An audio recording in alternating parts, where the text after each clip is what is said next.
Don Rosario Romero es subinspector de policía en la provincia de Santa Fe, en la División de Investigaciones de la ciudad homónima, por lo cual viste siempre de traje gris oscuro, sombrero negro y zapatos negros acordonados, camisa blanca y corbata oscura.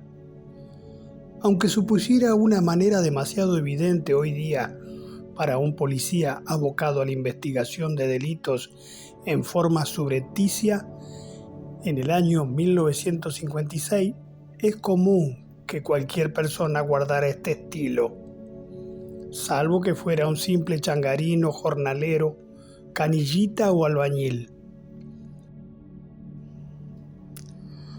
Para entonces, los inspectores municipales eran pocos, pues en las esquinas más álgidas del centro, los policías fueron los encargados de distribuir el tránsito de automotores y tracción a sangre, parados en el centro de las intersecciones de las calles sobre una pequeña tarima que poseía una sombrilla.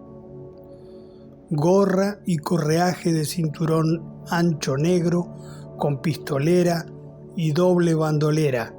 Este último es el nombre que se le da a la correa que cruza por encima del hombro hasta ambos lados del cinturón. Su principal herramienta, el silbato. Otra característica, los guardamangas blancos desde las muñecas hasta los codos. Aquel sonido del silbato era característico en el centro, pero en casi toda la ciudad por las noches se podía escuchar otro tipo de silbato, con acordes muy particulares. Eran los toques de ronda que a intervalos estipulados hacía oír el vigilante que en cada zona patrullaba.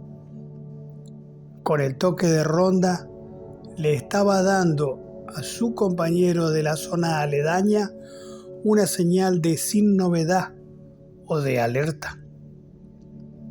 Estos vigilantes requerían de suelas de gomas en sus calzados para poder correr, por el necesario agarre al piso ante un inesperado escape por parte de algún punguista descubierto, o de un simple arrebatador. Desde ya, un punga o punguista es aquel que hurta metiendo sus dedos dentro del bolsillo o bolso ajeno. En otras zonas, la conveniencia de la suela de goma en el calzado de los servidores se basaba en que eran más silenciosos y así se respetaba la paz de los vecinos en las vigilancias y recorridas que se requerían en las horas de sueño. En las corridas de persecuciones, en reglas generales, hasta las personas de mal vivir al verse descubiertos daban de inmediato el cumplimiento a la voz de alto o cualquier orden de un policía, aunque no estuviera uniformado. Más aún si estaba de particular, ya que podía tratarse de un efectivo de alto cargo o de mayores especializaciones. Lo descrito serían sus actividades normales por ser policía de la ciudad de Santa Fe, pero como en realidad la policía es provincial, tenían jurisdicción sobre toda la provincia y en caso necesario, con el correspondiente conocimiento de un superior o ante una evidente o justificada urgencia, podían ir más allá. Por ello, algunas veces se sucedían necesidades laborales que los llevaban a comisiones más alejadas, en apoyo o auxilio de otras investigaciones, donde se requerían sus experiencias vistiendo de particular. Una noche desde el centro, el subinspector Romero llamó telefónicamente a su jefe de la división con asiento en la jefatura 9 de julio y primera junta, para confirmar sus retiros francos de servicio a sus hogares hasta el día siguiente. Pero su superior, el comisario don Antonio Jordani, le pidió que ingresen a las oficinas para darle directivas para el siguiente día. Así que caminando, en unos minutos Estuvieron allí, él y su compañero Armando Echagüe. Romero, ¿recuerda el caso de Isidro Almirón? Sí, señor. ¿Tiene una foto? ¿Recuerda su cara?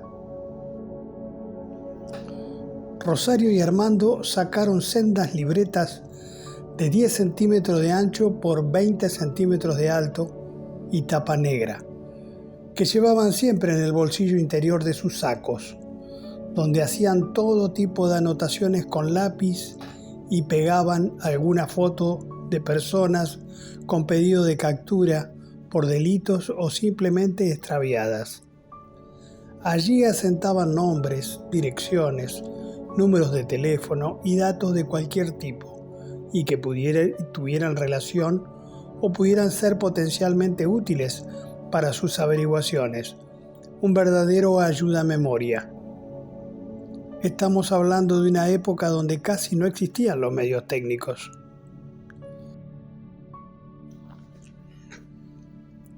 Comprobaron la foto y calcularon cómo podía haber cambiado Almirón después de 2 años. Era de la ciudad de San Lorenzo, cabecera del departamento del mismo nombre, al sur provincial.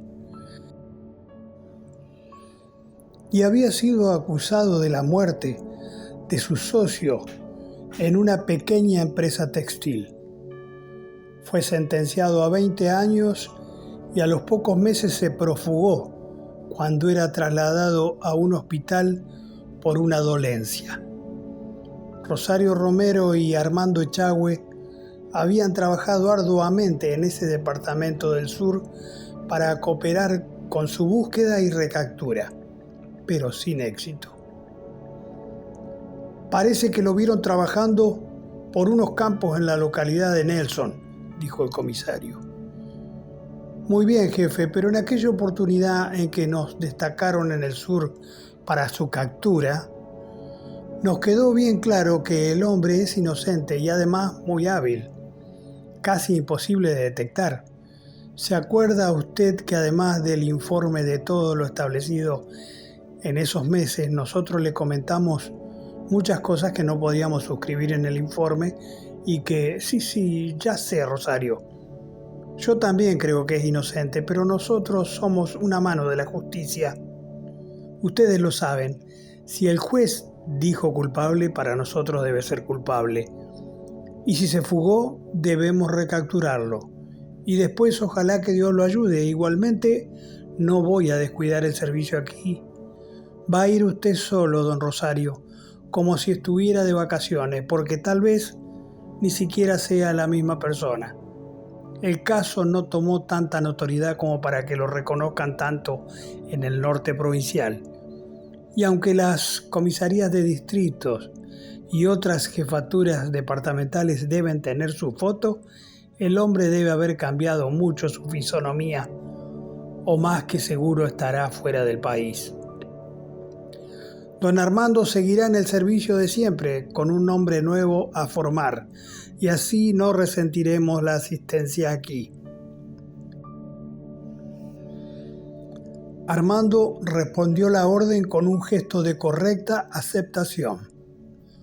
A usted, don Romero, le voy a pedir que hasta próxima orden calcule un par de semanas, se aboque a la ubicación del prófugo Almirón y apelo a su buen criterio y experiencia porque estará solo. La superioridad confía en usted, no nos defraude. Don Rosario Romero aceptaba con respeto su misión. Le pido que me informe telefónicamente día a día y, de ser positivo y confirme su presencia, no haga nada solo. De ser posible, se acerca y coordinamos la detención. Si no le queda otra cosa que proceder, primero busque un personal policial de su confianza por allá. Puede ser que desde la policía de San Lorenzo también hayan enviado algún investigador que conozca el norte provincial. Si usted lo detecta o me confirman a mí, se lo hago saber para que coordinen y trabajen juntos en apoyo. Muchas gracias. Con un apretón de manos se retiraron. En el tranvía hacia su casa, don Rosario iba pensando en la tarea encomendada y le llegaban a su mente hermosos recuerdos de su amado pueblo Marcelino Escalada, que ahora tendría la oportunidad de volver a ver. Sabía que lo habían elegido a él, pues aunque don Armando también era oriundo del norte santafesino, don Rosario Romero tenía muchos familiares allá, muchos policías conocidos, y de hecho su padre, don Ramón, en vida había sido comisario de San Justo, y su tío Nicolás aún lo era de La Criolla, estación Cañadita, más al norte. Recordaba que de todo lo que había podido investigar 2 años atrás sobre la fuga de Isidro Almirón y que quedaba en su memoria, era que se trataba de una gran persona, muy querido por todos. Y aunque poseía una buena posición económica, igual era un esforzado hombre de su familia. No así su socio, que era un tipo sin escrúpulos, despótico con sus empleados, y el pobre Almirón siempre tenía que andar dirimiendo problemas surgidos sin razón o por sus caprichos. Que el día de la muerte muchos de los operarios habían sido testigos de una gran discusión entre los socios, donde Isidro prefirió retirarse ofuscado para regresar luego de la salida del personal textil y más calmado poder arreglar sus diferencias. Pero cuando entró vio luz en las oficinas, pero demasiada penumbra en el resto del establecimiento. Sorpresivamente fue atacado por un hombre muy fuerte que lo derrumbó y lo golpeó varias veces en su cara dejándolo atontado. Cuando se recompuso vio que el atacante había huido. Observó la oficina y encontró a su socio tan golpeado en el rostro como él mismo, pero sin vida. Estaba muerto. El atacante se había llevado el dinero que guardaban y lamentablemente Isidro Almirón fue acusado de homicidio y detenido preventivamente, pues no habían surgido pruebas fehacientes sobre un asaltante, y sí muchas pruebas sobre las disputas de ese día y otras anteriores entre ellos dos, donde también se profirieron amenazas mutuamente. Romero recordaba las averiguaciones y entrevistas que le habían producido mucha lástima por Almirón y las penas de su vida y de su familia. Recordaba por los dichos de la esposa de Isidro que justamente venían planeando la disolución de la sociedad para evitar males mayores. La irracionalidad del socio se estaba convirtiendo en el calvario de la vida de todos ellos. Le habían testimoniado que Almirón era una muy querida persona, pero también a todos les había quedado la sensación de que, como era un hombre que toda su vida había tenido una muy buena posición, pues aquella pequeña industria había sido heredada de sus padres, habría sido muy codiciado por quienes no lo conocían bien, y mayormente fueron estos los que guardaban esos bajos sentimientos, los que pudieron llegar a dar más testimonios en su contra. Las escuchas de las discusiones entre los socios, la llegada de su auto a la fábrica a la misma hora de la muerte. El caso es que el pobre hombre andaba huyendo hacía 2 años ya. Romero, como así también su superior, sabían que no podían investigar en el norte como lo hacían en Santa Fe o en las ciudades importantes. En zonas de campo o pueblos chicos como Nelson, no podían ir mostrando demasiado la foto, ni averiguando burdamente. Debían indagar con la mayor sutileza, y ni hablar que debían adaptarse en sus vestimentas y actitudes. Comenzó visitando a familiares y amigos, un poco en ómnibus y otro poco en tren, y en las estaciones ferroviarias cada 2 o 3 días volvía a dormir a su casa en Santa Fe. Había llegado hasta La Criolla con su tío Nicolás y se desvió a San Martín Norte, Colonia Dolores, Laguna Paiva y también a Cululú. En Gobernador Crespo también fue recibido por otro de sus tíos. A pesar de que don Rosario se había criado en Marcelino Escalada, o sea 25 kilómetros al norte de San Justo, los primeros años sus padres tuvieron su primer hogar en una muy pequeña localidad llamada San Martín Norte,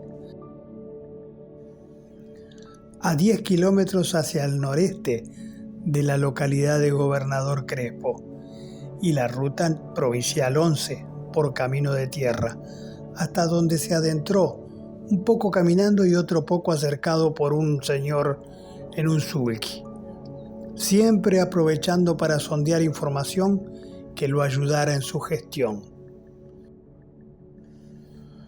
Estuvo con amigos de su infancia que había dejado de ver con 10 años de edad, recordando con nostalgia que en sus infancias eran muchos más los nativos originarios tobas y que ellos formaban parte de los pocos blancos de San Martín Norte, como en muchos otros lugares de ese norte de su época, 1930 y tanto o 40, cuando todos juntos en un mismo carro diariamente asistían a la escuela de Gobernador Crespo.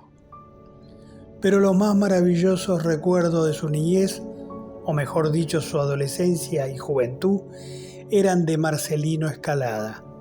Lo consideraba el pueblo que llevaba en su corazón. Luego seguían La Criolla, Estación Cañadita y más lejos en su memoria, Gobernador Crespo y San Martín Norte. Rosario entendía que iba a ser difícil encontrarlo sin levantar el avispero, así que cada vez era más exasperante la búsqueda, y si bien no había establecido ni el más mínimo dato veraz, desde sus corazonadas se sentía en un camino acertado. Percibía que el prófugo estaba cerca. En sus comunicaciones casi diarias con su jefe, el comisario Jordani, este lo tranquilizaba porque sabía que era como buscar una aguja en un pajar y conocía a Romero y su autoexigencia. Eran las épocas en que la provincia de Santa Fe tenía una actividad agrícola y ganadera excepcional, lo que da una idea de la importante actividad en las referidas zonas rurales. Quédese tranquilo, don Rosario, porque tal vez estamos buscando un fantasma. He hablado con la policía de San Lorenzo y ellos no tienen ninguna información de que Almirón ande por el norte. El llamado ha sido completamente anónimo. ¿Sabe qué pasa, jefe? Revisando mi libreta anterior, encontré que en la época que estuvimos buscándolo por su fuga hace 2 años, anoté que Almirón hizo mucho hincapié en que quien lo atacó y que además mató a su socio debía ser un boxeador o alguien que en algún momento practicó boxeo. Y resulta que no recuerdo haber tenido ninguna constancia de que se hubiera seguido ese hilo de la investigación, ni policial ni judicialmente. ¿Y entonces, Romero? ¿Y entonces es posible que Almirón se fugara para ir detrás de ese posible boxeador? El médico forense dictaminó como causa de muerte del socio el golpe de su cabeza en el piso por la violencia de los golpes en el rostro, jefe. Yo creo que Almirón es muy inteligente y si dijo que el atacante tenía un estilo de boxeador, yo le doy crédito. Y tal vez el hombre está tras los pasos del verdadero asesino. Y si existe ese asesino, puede estar confiado que ya ha sido inculpado Almirón, por lo cual anda tranquilo, no necesita irse lejos. sabe que la policía no lo busca a él, y sí busca a Almirón. Para mí, Isidro Almirón le anda por detrás porque tiene una vida que recuperar, jefe. Todo puede ser, Romero. Trabaje tranquilo unos días más. Aunque para el subinspector Romero, el prófugo Isidro Almirón le producía mucha lástima por su historia de vida, pesaba más su celo profesional y no quería volver a su oficina sin, aunque sea un dato fehaciente, que el hombre habría tomado un nuevo rumbo donde seguir su pista. Almirón era un buen hombre, pero también era sumamente inteligente, leído y estudiado, pues aunque solo laboró en la industria que su padre le legara, en su juventud había elegido estudiar contaduría, practicaba deportes, tenía mundo, no era un hombre para subestimar. Por otra parte, extraoficialmente con su compañero Echagüe había, de alguna manera, convencido a su jefe Jordani de la inocencia de Almirón, y lo comenzó a preocupar la posibilidad de estar completamente equivocado y que fuera culpable y autor del hecho. Peor aún, lo estremecía pensar que Isidro Almirón fuera culpable y encima fuera detenido por otros policías frente a sus propias narices. Tenía que detenerlo él mismo. Su jefe le otorgaba más tiempo, pero también sus gastos personales con motivo de esta misión iban más allá de cuanto podía darse el lujo de dedicarle a su labor, pues proyectaba contraer enlace en el año siguiente. Pasó un mes, y todo era desaliento y sumo cansancio. Lo embargó la impotencia y su ánimo decayó.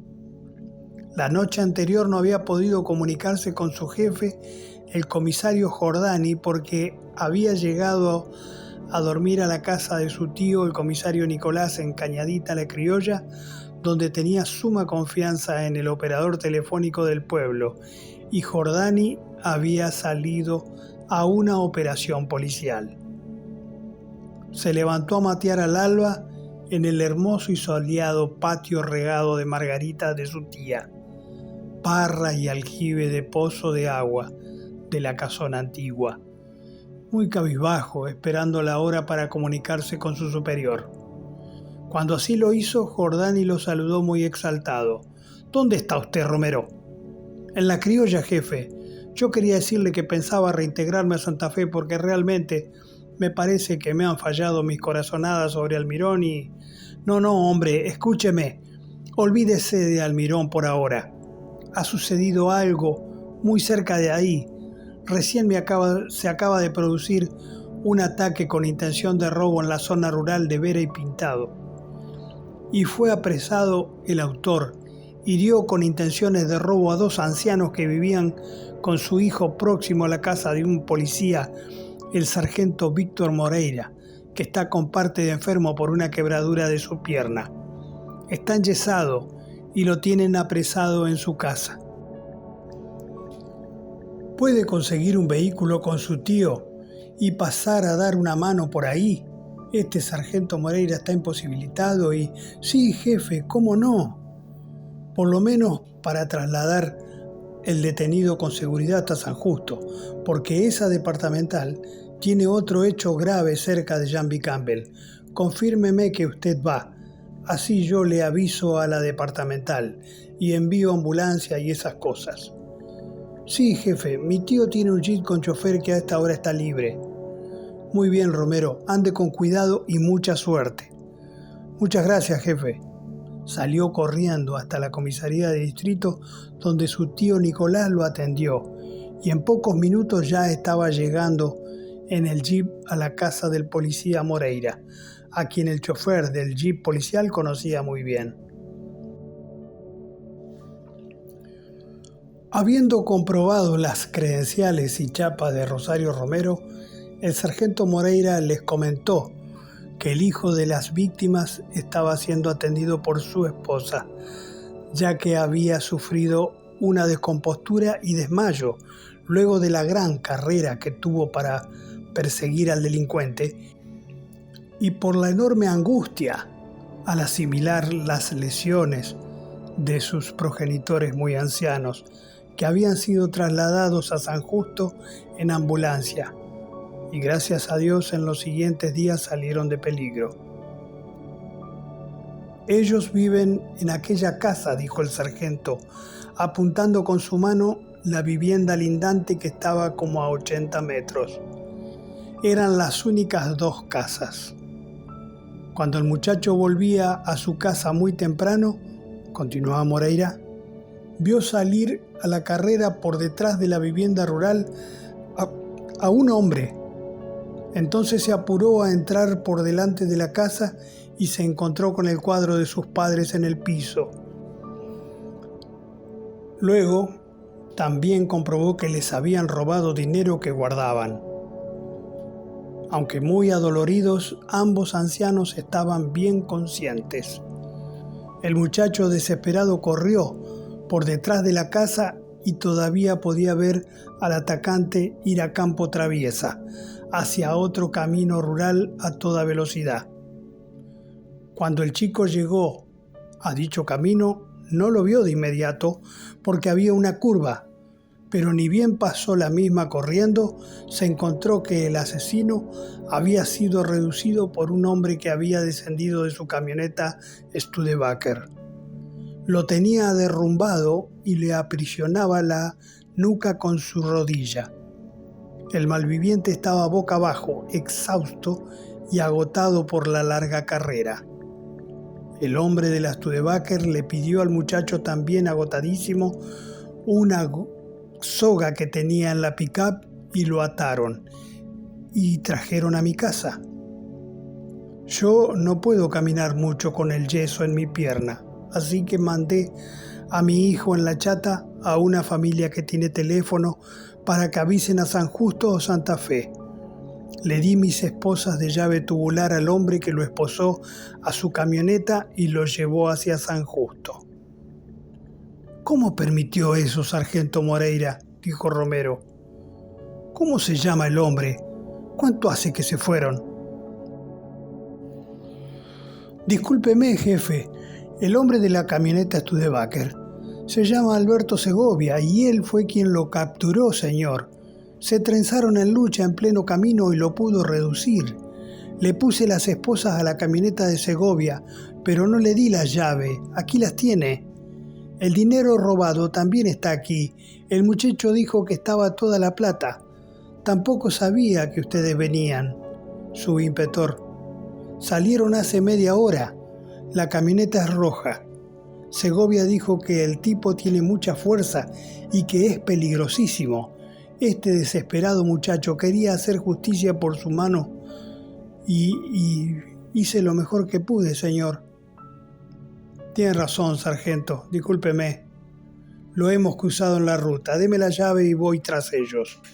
Haga un informe manuscrito sobre los hechos y donde conste el dinero y todo hecho de importancia, Moreira.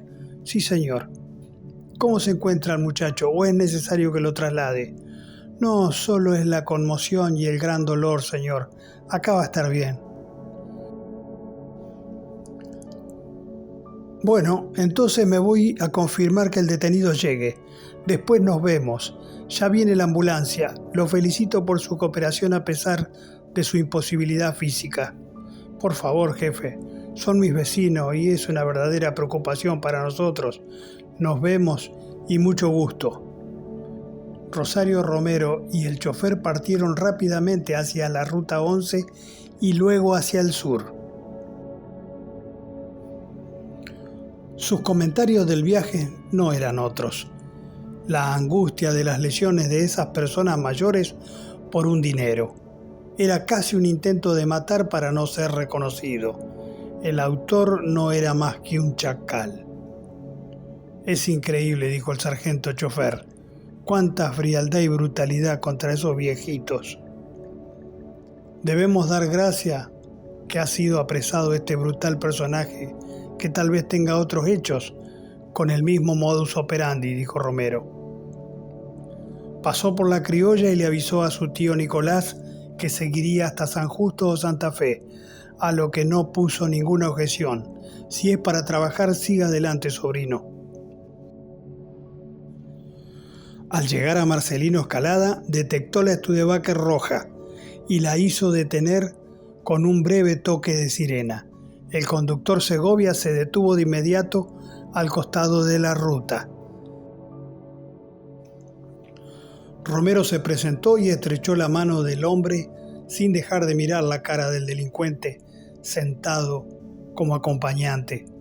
Un hombre de unos 48 años con una actitud completamente fría que ni siquiera parecía humano. Señor Segovia, le agradecemos muchísimo. Vamos a pasar el detenido al jeep. Lo esposamos y le voy a pedir que venga con nosotros para darnos una testimonial de los hechos. Sí, señor, con todo placer. Este animal asesino se llama Amadeo Malbretti. Ajá, asintió Rosario Romero. Su inspector, si a usted le parece bien, podemos ir nosotros en mi camioneta por detrás del jeep, con el chofer y el detenido a corta distancia, por supuesto.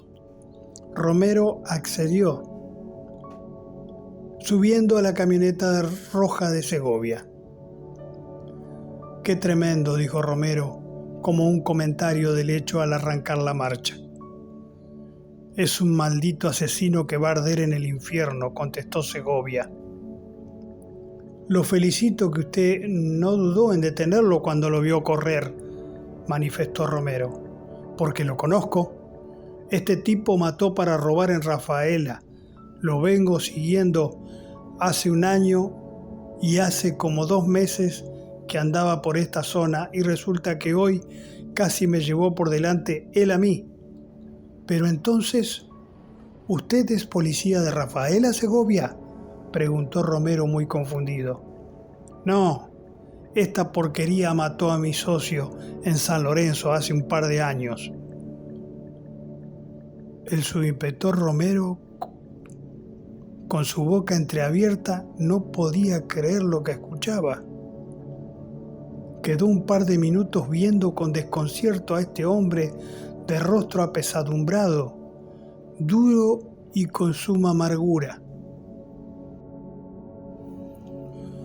«¿Usted es Isidro Almirón?», dijo. «Sí, señor, este maldito fue quien mató a mi socio, no yo. Hace un tiempo supe que había sido un empleado nuestro aficionado a la práctica del boxeo. Me culparon a mí».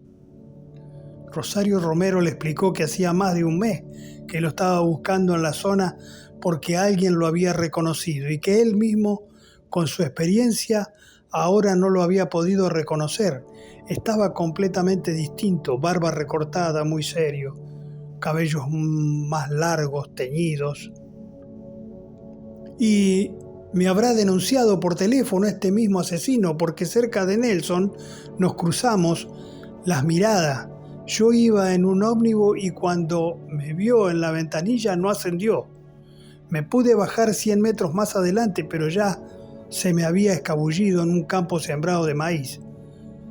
Después un amigo de San Lorenzo me envió esta camioneta para ayudarme a facilitarme la búsqueda. Me di cuenta que era el asesino de mi socio por la forma en que me miró cuando lo supe cruzar por casualidad por Barrancas hace casi 2 años. Me conocía muy bien y después recordé su cara. Su actitud ahí me dio la certeza de que había sido él. Y este año pude saber que cometió otro crimen en Rafaela. Trabajó poco en la fábrica, lo justo para saber nuestros movimientos, y poco antes de la muerte de mi socio se fue diciendo que se iba a trabajar a Buenos Aires. Y ahora esto, tan cerca de agarrarlo. Tengo que sumar la amargura de no haberlo podido parar antes de que cometa esta maldad», replicaba Isidro Almirón. «Pero no, hombre», contestó Romero. «Imagínese al sargento Moreira, cómo ha de estar por estas personas lastimadas tan cerca de su casa, que son sus vecinos de toda la vida. Pero ¿qué iba a hacer el hombre? ¿Quedarse mirando la casa lindante a 80 metros día y noche? Son cosas que pasan. Y si no hubiera estado fracturado, si hubiera ido camino a su trabajo, es así nomás. Sí, pero yo estaba para agarrarlo. Romero se daba cuenta que por dentro de este hombre iba una verdadera procesión que ahora no entendería de lógicas y deberes. Su calvario había terminado, gracias a Dios. Aferrando su hombro con afecto, Romero le manifestó: «Quédese tranquilo, amigo, todo va a salir bien». Pero el rostro sufrido y amargado de Almirón dejaba a las claras que mientras manejaba, su mente recorría todo lo vivido en esos años. Romero solo quería llegar a Santa Fe y dejar atrás esos malos momentos. Después, tratar de ayudar a este hombre a quien luego de tanta búsqueda y verlo 2 años solo por fotos, terminó conociendo justo frente a su querido pueblo, Marcelino Escalada. Y mañana a visitar a su joven novia, María, hija de inmigrantes italianos, con quien al año siguiente contraería enlace en la iglesia de Nuestra Señora del Carmen, San Martín y La Rioja. A pesar de la inmensa prueba que no podrá ser borrada de sus memorias, Isidro Almirón y su familia pudieron recuperar su vida normal y su alegría.